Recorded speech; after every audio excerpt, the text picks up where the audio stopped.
नमस्कार दोस्तों, मैं राजू सिंह। आज मैं एक ऐसी कहानी सुनाऊंगा जो घर घर में देखी जा रही है। वीडियो शुरू करने से पहले एक आवश्यक सूचना देना चाहता हूं। मेरा वीडियो बनाने का उद्देश्य किसी को ठेस पहुंचाना नहीं है, बल्कि लोगों को अधिक से अधिक जागरूक करना है।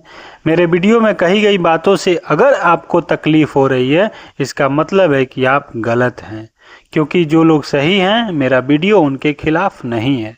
अब आते हैं अपने कहानी पे। आज हमारे देश में जमीन जायदाद के बंटवारे को लेकर लगभग हर परिवार में किसी न किसी रूप में झगड़ा देखने को मिल रहा है। कभी भाई भाई के बीच विवाद शुरू हो जाता है, कभी पिता पुत्र के बीच विवाद शुरू हो जाता है, कभी रिश्तेदार से मनमुटाव जैसी स्थिति उत्पन्न हो जाती है। जो घर कभी हंसी खुशी और आपसी प्रेम का प्रतीक हुआ करता था, वही आज कम हिस्से और कागज के टुकड़ों में बंटते जा रहा है। अक्सर देखा जाता है कि जब परिवार के बुजुर्ग नहीं रहते या संपत्ति का स्पष्ट बंटवारा पहले से तय नहीं होता है, तब विवाद शुरू हो जाता है। छोटी सी गलतफहमी धीरे धीरे अहंकार और लालच का रूप ले लेती है। लोग अपने अधिकार के साथ साथ दूसरों के हिस्से पर भी नजर रखने लगते हैं। समस्या बातचीत से भी सुलझ सकती है, लेकिन गुस्सा और सलाह देने वाले बाहरी लोग आग में घी डालने का काम कर देते हैं। जब मामला ज्यादा बढ़ जाता है तो लोग समाधान पाने के लिए कोर्ट कचहरी का रास्ता अपनाते हैं। उन्हें लगता है हमें अदालत से न्याय मिलेगा और समस्या खत्म हो जाएगी, लेकिन हकीकत अक्सर उलट होती है।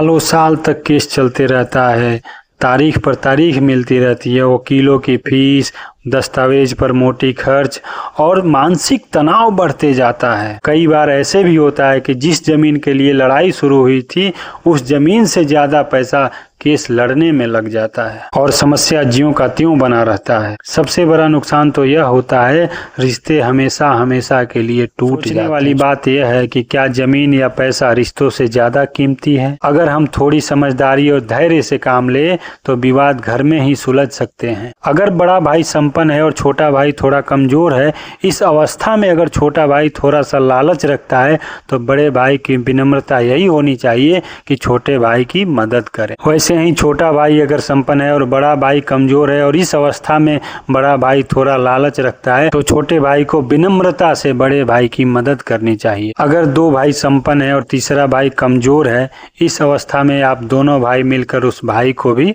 मदद करने की कोशिश करें। आपका भाई ही है ना। बचपन में कभी एक दूसरे के बगैर खाना नहीं खाते थे, एक दूसरे के बगैर कहीं घूमने नहीं जाते थे, और आज जमीन जायदाद के बंटवारे के चक्कर में एक दूसरे के दुश्मन बन बैठे हैं। आखिर परिवार का मतलब त्याग, समझ और अपनापन होता है। संपत्ति जीवन भर साथ नहीं जाती, लेकिन रिश्तों में नम्रता जीवन को आसान बना देती है। बातचीत, बुजुर्गों की सलाह और पारिवारिक सहमति से किया गया बंटवारा न केवल समय बचाता है, बल्कि सम्मान भी बनाए रखता है।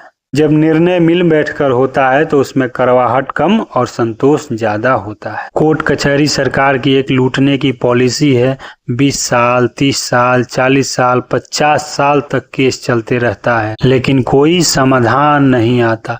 केस करने वाले मर जाते हैं, जिसके खिलाफ हम केस करते हैं वो भी मर जाता है, वकील मर जाते हैं, जज मर जाते हैं, लेकिन केस कभी नहीं मरता है। लोगों के दिमाग में यह डाल दिया गया है कि कोर्ट से आपको सहूलियत मिलेगी, लेकिन हकीकत ये है कि कोर्ट से आप लूट के आओगे, जुट के नहीं। और आज की कानूनी प्रक्रिया को देखते हुए मैं आपसे हाथ जोड़कर यही कहूँगा, आप जमीन जायदाद के बंटवारे में कोर्ट जाने की गलती कभी मत करना। मैं इसका भुक्तभोगी हूँ। में देखा जाए तो लोग कानूनी प्रक्रिया की जटिलताओं को समझ नहीं पाते हैं और धीरे धीरे उसमें फंसते जाते हैं।